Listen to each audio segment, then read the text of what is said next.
Hey kindergartners, I'm here with a very special, very cold story time for you today. So I am dressed in all of my winter gear to keep me warm. Today, we're going to be reading a story about a certain type of animal that lives in Antarctica. And I brought a globe over here so that I could show you where Antarctica is. But first, let's see where we live. I know that we live in Michigan, right? And that is this yellow state right there.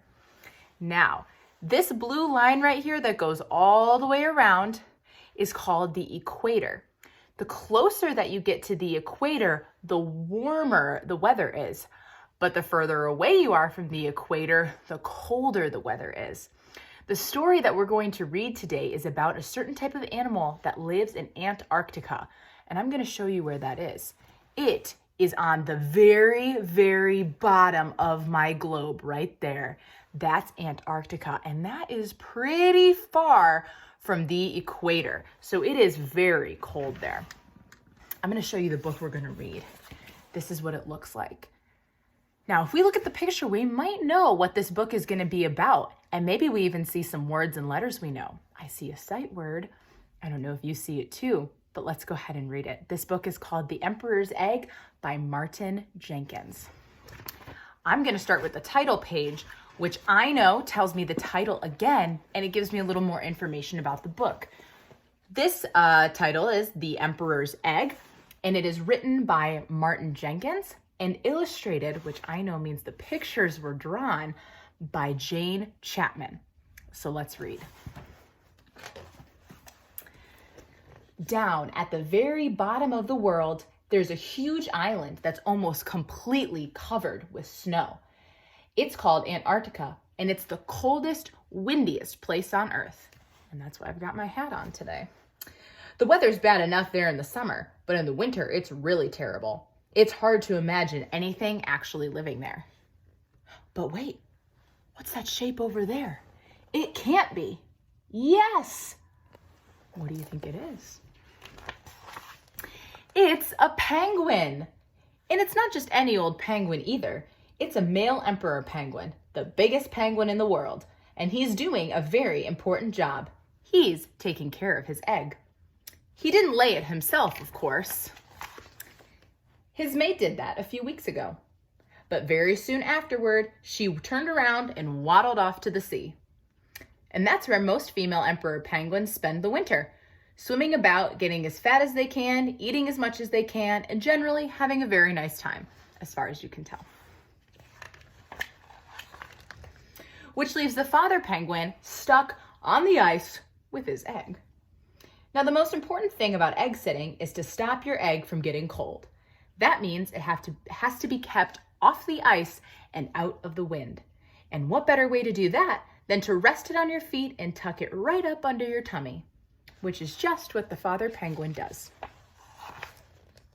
And that's how he'll stay for 2 whole months until his egg is ready to hatch.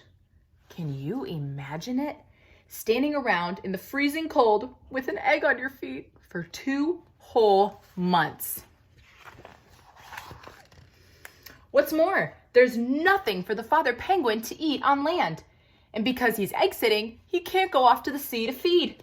So that means 2 whole months with an egg on your feet and no dinner or breakfast or lunch or snacks.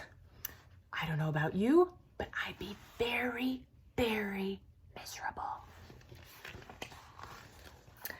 Luckily, the penguins don't seem to mind too much. They have thick feathers and lots of fat under their skin to help keep them warm. And when it gets really cold and windy, they all snuggle up together and shuffle over the ice in a great big huddle. Most of the time, the huddle trundles along very, very slowly. But sometimes, when the penguins get to a particularly slippery slope, they slide down it on their tummies, pushing themselves along with their flippers, always remembering to take care of their egg and trying hard not to bump into each other. And that's how the father penguin spends the winter, until one day he hears a chip, chip, chip. His egg is starting to hatch. It takes a day or so, but finally the egg cracks right open, and out pops a penguin chick. Now the father penguin has two jobs to do. He has to keep the chick warm, and he has to feed it. But with what? The chick is too small to be taken off to the sea to catch food, and it can't be left behind on the ice. Well, deep down in the father penguin's throat, there's a pouch where he makes something a little like milk, and that's what he feeds to his hungry chick. The father penguin can make enough of the milky stuff to feed his chick for a couple of weeks. But just as he's about to run out, a dot appears on the horizon. It gets closer and closer, and yes, it's Mom. She starts trumpeting hello, and the father penguin starts trumpeting hello, and the chick whistles. As soon as things have calmed down, the mother penguin is sick, right into her chick's mouth. Yuck, you may think. Yum, thinks the chick, and gobbles it all down. It's the mother's turn to take care of the chick now, while the father sets off to the sea for a well-earned meal of his own. About time, too. The end. So I hope you enjoyed that story about penguins from Antarctica, and I hope I can see you soon. Bye.